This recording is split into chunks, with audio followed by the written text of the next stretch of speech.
Greetings, everyone, and welcome to Anime Night in the Dojo. Today's featured show, Jujutsu Kaisen, Season 3. Yep, Jujutsu Kaisen, Season 3, Episode 2. Welcome back to the dojo. I'm Ryu. That's Age. We're back for more Anime Night in the Dojo, and well, last week I had to make the meme still. I just couldn't do it. There's like nothing really else. I mean, like the key visual over here on my left. That was pretty cool. That actually happened in the last episode with Yuta and Yuji. I can't cope with these series that we're doing. Not as much Jujutsu Kaisen, obviously, because it's just Yuta and Yuji. But like MF Ghost especially, where like all the angels have M names. If I ever write something, that's what I'm gonna do. Like all the male characters are gonna have like G names, and all the female characters are gonna have like F names or something. You know what I mean? And it's just gonna confuse the hell out of everybody. There's actually a similar thing to that in freaking Don't Starve. Part of like the rules of that weird world is that like if you get trapped in that world, your name gets changed to a W name. Yeah. So literally all of the playable characters have W's as the first letter of their name. Well then, and they can't be cop outs. You know, just putting like a W in front of like John or something. You know what I mean? No, they have to be real W names. Something like that. You know, if I wrote something, it's not gonna be like a cop out where it's just like, you know, the silent PH in fat.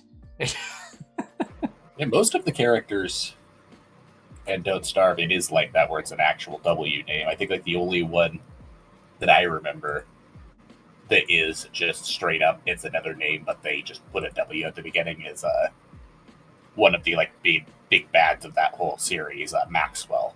Eventually gets trapped in the world and his name gets changed to Waxwell. Yeah. It flips it. You know, like when The Miz uses Mike in WWE and he flips the W to an M for Miz.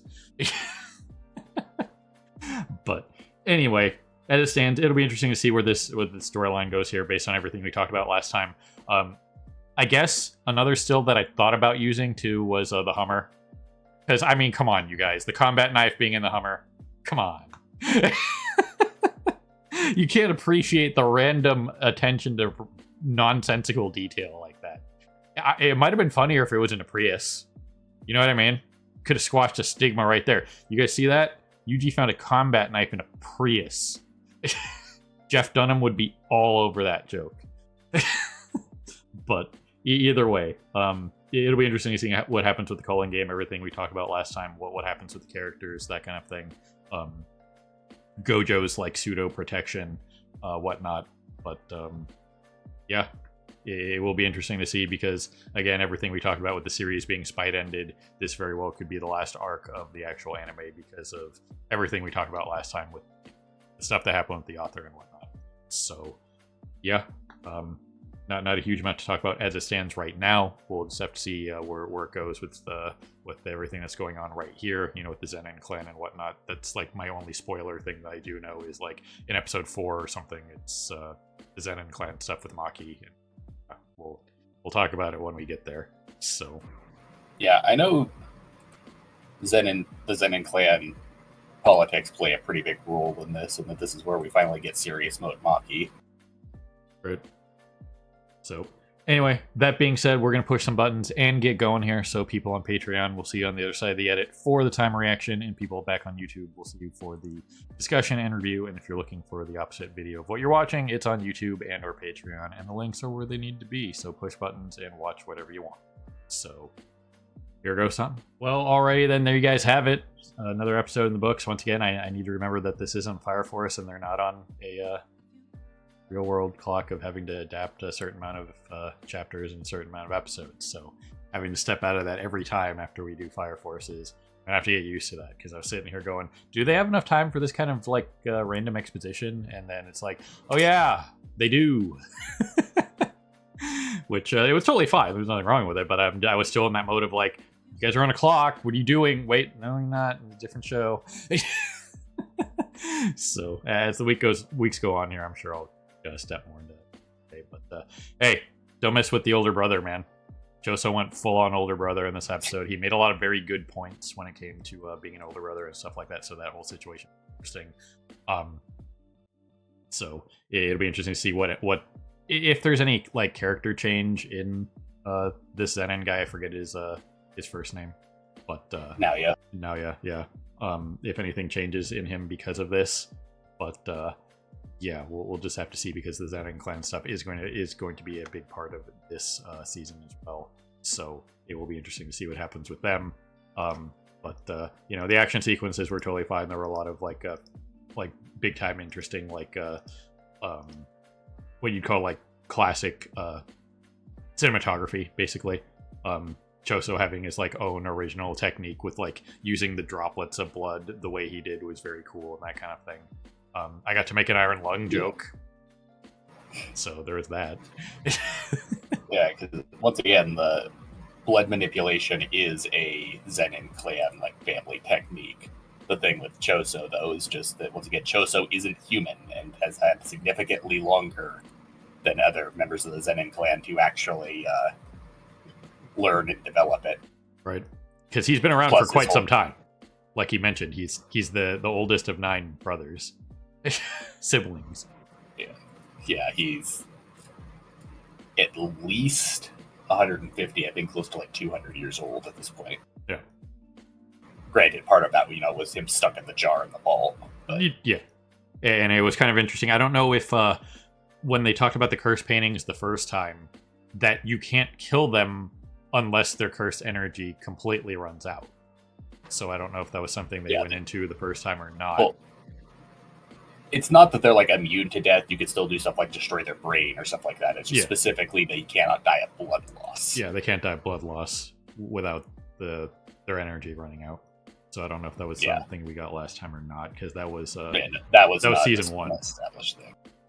Yeah, that was not an established thing. Like we know they all have blood manipulation powers of some sort, and that they're not human. That's really all we knew about them. Yeah. So either way, this entire sequence was interesting. We did get Yuji's dad. Actual human. Yeah, we thought it was the other way around with the being that was jumping around between body jumping that is currently in Gato's body. But, Kenjaku. Yeah, Tejaku. So Kenjaku, I believe. But it's everything we've seen of Kenjaku previously, it seems to prefer male hosts. And Choso assumed it was Yuji's dad because of his past with Kenjaku and him assuming male hosts and stuff like that. But no, apparently for Yuji, it was revealed it was in fact his mom was Kenjaku's host, not his dad. Right. As we can see, it's right there. You can see the scarring on her forehead there. Kind of hard to see in the like Yuji like fugue state that he was in. But obviously his grandpa knew there was something up with her. You know what I mean? And it seems like the situation was he couldn't have... Yuji's dad really wanted to have a kid. And his wife and or girlfriend couldn't conceive. So he ends up with this situation. Because there was probably promises made like, I can make sure you have a child. How? Trust me, bro. You know what I mean? So it'll be kind of interesting to see like how all that came about if we ever get into that at all, which probably won't, based on various factors of what happened with this series. But it's definitely an interesting thing to kind of think about. Of like, obviously Yuji's grandpa wasn't like a sorcerer or like involved in curses or anything like that. But from what we know anyway, but he knew something was up. You know what I mean? And not just because of the scarring on her head. He felt like there's something wrong with her situation. You know what I mean? Yeah. That like sixth sense kind of thing. So it was kind of interesting to see that from that point. So it was cool to see that, getting that little bit of information. Yuta finally being able to drop the super serious Steven face. He finally freaking dropped his cool tough guy persona. Badass. Yeah, I'm the serious badass special grade sorcerer mask to just being Yuta again. Yeah, I was just like, how long is he going to be able to keep this up? Because it's like, when you break character in like a sequence, it's like, how is he doing this? Because it's just like, this isn't the Yuta we know. There's no way he just turned into this guy. You know what I mean? Over the course of like a year, he's been screwing around and traveling the world and stuff like that. There's no freaking way he's been eating like really awesome Indian food or whatever. This didn't happen to him. Yeah, no, he's just playing off of the fact that, once again, basically no one outside of Gojo's circle actually knows him. Yeah. They know of him, but they don't actually know him. They just know that he is apparently like one of the strongest sorcerers to ever live, and that he just kind of came out of nowhere. Right. So, things we need to talk about this whole situation. He's able to use reverse curse technique, which allowed him to do what he was doing. Now, as he was pointed out, he had to form a pact to say that he would kill Yuji. Now, we went into Mechamaru's pact and how precise and ridiculous that got, and how ridiculous and precise pacts can get in this world. The higher-ups hold a dumb in this one. Because, as Yuta points out, well, you already faked your death, so, you know, that now you've done this twice. So, after the first time, you would think that the higher-ups would be like, okay, you're gonna kill Itadori, and then fire his body out of a cannon into the sun. You know what I mean? Make sure he's dead. You know, blow him up with something. I don't care. However you do it, throw him into a meat grinder. Go full, 47. Put him in a wood chipper. I don't care. Just make sure he's completely dealt with. You know what I mean? Atomized cells can't regenerate. Yeah, that kind of thing. So just make sure it's dealt with, not just kill him. Because at the end of the day, even if even if they don't know that he can use like reverse curse technique and stuff like that, it's like no, seriously. He came back from the dead one time because Sukuna, regrew his heart and all that. Make sure he's gone. Okay? Just all of it. Yeah, once again, you told me I had to kill him. You didn't tell me he had to stay dead. Yeah, so it's like the genie rule that we talked about. So you have to be specific. It's like, well, I did kill him. F you. You know what I mean? You didn't say that I couldn't. Killed him. I killed him. I totally killed him. It's not my fault he got better. Yeah. Well, it kind of is his fault that he got better, but odds are Sukuna would have helped him to help himself. You know what I mean? Yeah, no, Sukuna wasn't going to let him die if he could help it. Like, if it wasn't for the fact that Yuta had already healed him, instantaneously. Like, he completed the pact and then was like, okay, and that was probably that shot that we got of Sukuna with his expanded room. Yeah. Where he was probably like, I'm going to do something. Okay, I guess I don't have to do something. All right. Yeah, because we just get that brief shot of Sukuna, and he just kind of hit to himself. Yeah. Just kind of laughs about it, like, yeah, okay. He was totally going to step in and prevent Yuji from dying again, because he's so close. He's literally like this freaking close to completing his plan. He's not going to let Yuji die, just for Yuta to preemptively save him and make it to where Sukuna doesn't have to step in. Like, yep, didn't want to do anything today anyway. Didn't even appear like on his face with like the mouth thing or the thing on his hand or like. Those were some of my favorite parts of just like the Sukuna interactions, and I'm glad that he's staying like the bad guy. I'd prefer that over like he tamed the nine-tailed fox or whatever, like the stuff that we talked about last week. It's like sometimes a villain just needs to stay a villain, stay a bad guy. It's totally fine. You know what I mean? So I can't wait to see more of Sukuna just being an asshole. So it's always going to be fun for anybody like voice that like piece of shit character. Because you can just be a piece of shit and revel in it. But anyway, either way, this whole sequence setting up the culling game and what's going on with that, Age sent me the rules, and we'll get to that in a minute here. But some of the better parts of this was they talked about the Nobara stuff and whatnot. Obviously, it's going to hit Yuji pretty hard. Obviously, that was what it was. Well, we had all the rules here. I'm not going to translate all this kanji, okay? It's not going to worry about that right now because Age sent me the translate. So we'll get to that in a minute. But either way, the best parts of this episode for me revolved around Choso being ridiculous. So him just kind of like coming out of nowhere and just like, literally out of the darkness. Literally just came out of the darkness like it was nothing. Like super nonchalant. The fact that everybody was just okay with him being around. You know what I mean? So, I mean, most of the people, like as part of like early curse technique, is you can identify malicious intent. Yeah. And he clearly has no malicious intent here. Yeah. Even though Fushiguro was giving him the face like, really? You? Are you kidding me? Really? Come on, man. So it will be interesting to see going forward how the other characters interact with him. But that's the face. Once again, they're technically related too. Technically, yeah. Technically, he is related to Megami. So really freaking weird situations going on. But yeah, it is definitely just like that sequence of just like Maki just going, and you are, not the Death Lord from World of Warcraft, obviously. That's where we get our meme from. But just Yuji's older brother, 150 years older than him plus, no big deal. You know what I mean?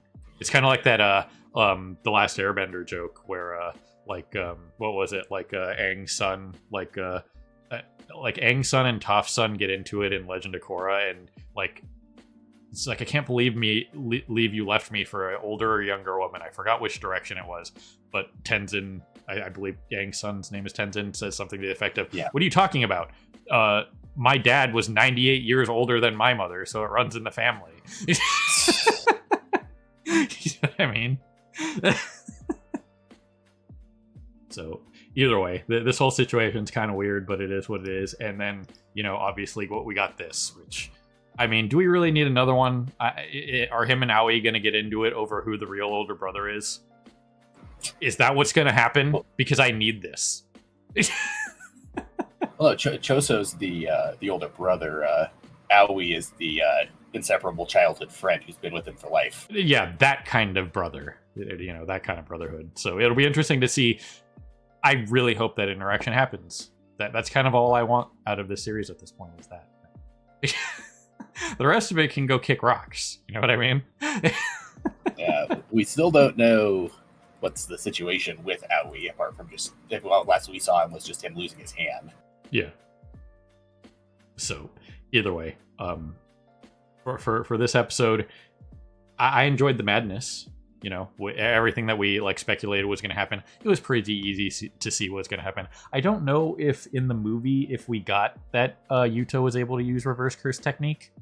I don't know if that was a thing that they established in the movie for Zero, but yeah. Well, no, we didn't get a confirmation that he could use reverse technique, but the whole thing, his technique basically is just the ability to use techniques.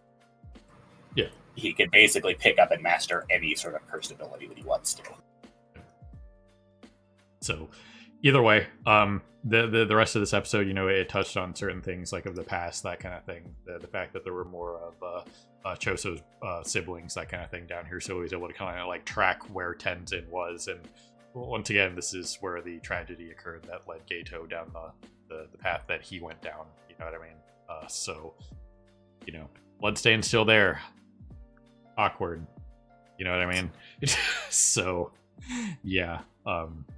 It's one of those things of just nonchalantly walking past somebody else's massive trauma and not knowing it. You know what I mean? Yeah. It's freaking hardcore. That is so hardcore.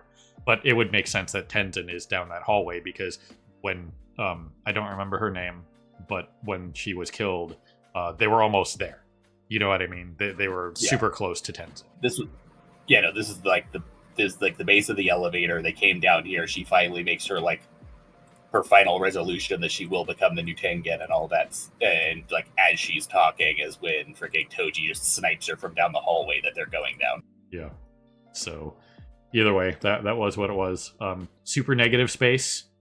I like the way they kind of did it's not that super negative, ultra bright white. It's got kind of a gray overtone for that kind of thing. So I kind of appreciate that from the standpoint of not blinding people. Because sometimes you just get those white screens. It's why? You know what I mean? I don't need to be in a whiteout. I've been in a real whiteout. It sucks. That's why I tell everybody, if you move to a state where it snows a lot and you can get a whiteout, never not have sunglasses in your car. Or if you're going to, always have a pair of sunglasses if you're at a place where it snows, because as ridiculous as it sounds, whiteouts are almost as bad as staring into the sun. And we all know how bad that is. You know what I mean? Having experienced one whiteout, super trippy experience, and without sunglasses, oh my god. I mean, you go to freaking Antarctica, and like the most dangerous thing there isn't the cold. It's actually you can freaking burn to death if you're not fully prepared for it, because the light reflecting off of the snow is basically a fucking laser. Yep. Super weird stuff to think about, but that's what these kind of rooms always make me think about. So I appreciate them like softening it up and stuff like that. And then, well, leaving so soon, Tengen shows up. For whatever reason, he has beef with what's her name, but well, they. It's probably better to refer to them as they, because they're probably more of an androgynous being, as I mentioned before. So that is what it is. But it'll be interesting to see what Tengen has to say. So, yeah, there you have it. A pretty reasonable episode for what it was. The action sequences were solid. It'll be interesting to see what happens with the Zenin clan fallout, that kind of thing. What Tengen has to say about everything that's going on. How they were able to, like, you know, they know everybody in the room, and then left her out, obviously, for whatever reason. It's just like, it's like, oh, Tengen is ignoring us because I'm here. It's like, really? It's not the curse painting guy? But I guess it kind of makes sense, because curse painting guy is no different than Yuji being in the room. You know what I mean? So, it'll be very interesting to see what Tengen has to say. So, I'm looking forward to that. But for the last bit here, I will bring up the calling game rules that Age sent me for what's going to be going on with the calling game.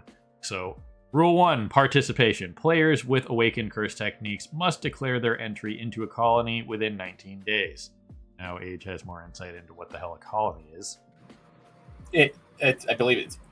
I don't know a lot, but basically it's like the term for like the 10 major factions that are being employed into the Calling games. Where, like, the first rule is that if you have a curse technique, whether you want to or not, you have 19 days to join one of the 10 colonies, or you will be considered having been disqualified. Right. So, to that end, Rule 2, penalties. Violating rules or failing to join results in curse technique removal, which damages the brain and causes death, meaning they'll rip your curse technique out of you and, you know, like full, we just talked about Last Airbender, remove your bending. So, yes, obviously, unlike Ozai, who survived, in this case, if you curse technique removed from you, it damages your brain and kills you, which I believe Gojo was talking about that at some point, so that's established. Yeah, which this whole like first two rules is the big reason why like Megami is so adamant about this whole thing, because his sister is gonna be forced to participate despite being in a coma, right? Because she is technically someone with a curse technique, right? So, which begs the question: how does she declare for a team if she's in a coma? Maybe Megami can declare her team for her, I guess, or something. There'll probably be something like that. Yeah, it's probably something along the lines of like just Megami can claim her as part of whatever colony he's in because she's not capable of doing it herself. Right. So, or in the case of Rule 3, entry, anyone crossing the barrier becomes a player automatically. So maybe they just kind of push her in there. Yeah. Rule 4, points. Points are obtained by ending the lives of other players, typically 5 for sorcerers and 1 for non-sorcerers. Alright. Interesting scoring system, because you could probably bring in like people to help you that are non-sorcerers. Yeah, as per Rule 3, anyone inside the barrier is considered a player. It doesn't say anything about them needing curse techniques. Yep. Anyway, Rule 5. Pray that they don't alter the deal. full Darth Vader. Adding rules. Players can spend 100 points to add a new rule to the game. That's kind of interesting. I like it. Rule 6. Rule limitations. The Game Master, Kagane, must approve new rules provided they do not cause a marked and long-lasting negative effect on the game itself. Reasonable. Rule 7. The 19-day rule. If a player's score remains unchanged for 19 days, they face technique removal, also known as death. And Rule 8. Ending the game. There is no rule to immediately end the game, but it can be manipulated to save participants. So basically, like, if Megami gets 100 points, he can't just declare, my rule is that the game's over, but he could declare, like, my sister's no longer a participant in the game. Right. So it will be interesting to see how many participants there are, which, considering how many random new characters there are in the OP, like, you know, the Ron Simmons guy, are going to be participating in this. Calling is exactly that. You're calling a herd, you know what I mean? If you have a herd of 100 cows, calling it would be, you know, reducing it to 5. You know what I mean? That kind of thing. So that's the game, is calling sorcerers and people associated with them. So yeah, because the whole thing, like Tengen mentioned here, the whole like premise to the culling game is that Tengen is that Kenjaku is basically trying to force evolution onto the sorcerers by basically sticking them in an extinction event of like only the strongest are going to survive, and therefore sorcerers are going to be stronger as a result. Right. So this should be pretty interesting.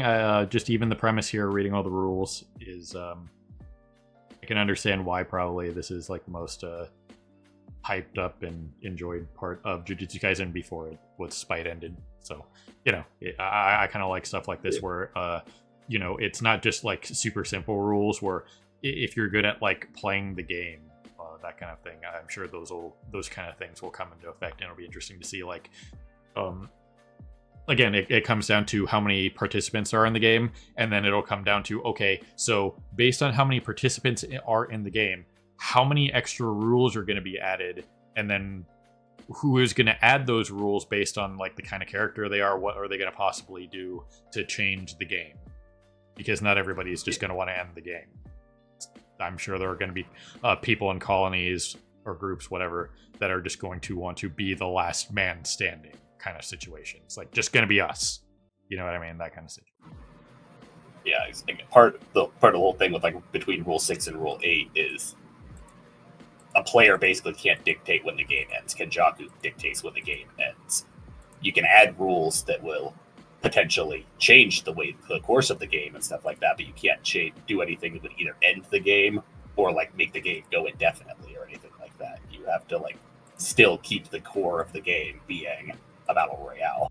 Yep. So that should be pretty interesting. But you could probably say like add a rule that basically says this colony is kill on sight even to its own members or something like that, where like you get penalized if you don't kill anyone from X colony, even if you're a part of it. Right. So that would be pretty interesting. So again, it's nice to know the rules so you can talk about it. I'm never going to begrudge those people that got like, you know, randomly like shamed online. It's like, I can't believe they sat there and read the rules. It's like, imagine knowing what you're talking about. These rules are important to the context of what's going on. If we don't pay attention to these rules, you're going to be confused at what's going on. So absolutely read the damn rules. Play the tutorial. If you weren't meant to read the rules, they wouldn't have given you all the rules listed right there. Yeah. So, you know what I mean? So that kind of thing was crazy to me. It's like, you know, when I saw that, like these people that were like clowning on these reactors for like stopping the episode and reading the rules, it's like, you guys could just go back to watching TikTok and not understanding what's going on then. You know what I mean? By all means. Well, watch the 3-minute clips and not understand why, you know, Japan doesn't like a certain episode or whatever, because they still watch the whole episode while you're watching the 3-minute fight scenes on TikTok. Greatest burn I've ever heard, and I'm going to keep using it. So, anyway, that's all I got for this week. I'm looking forward to seeing what's going on here. The Choso stuff is my new favorite part of it, because I'm just the guy who likes comedy. That's who I've always been. Yeah, I mean, Chozo was already an interesting character, but now that he's like been inducted into the main cast and gets to be less of a just serious villain and more of just a character himself, he's definitely entertaining. Yep. So, anyway, ladies and gentlemen, people of YouTube, beyond have you watching. As always, we got this was Jujutsu Kaisen Season 3, Episode 2.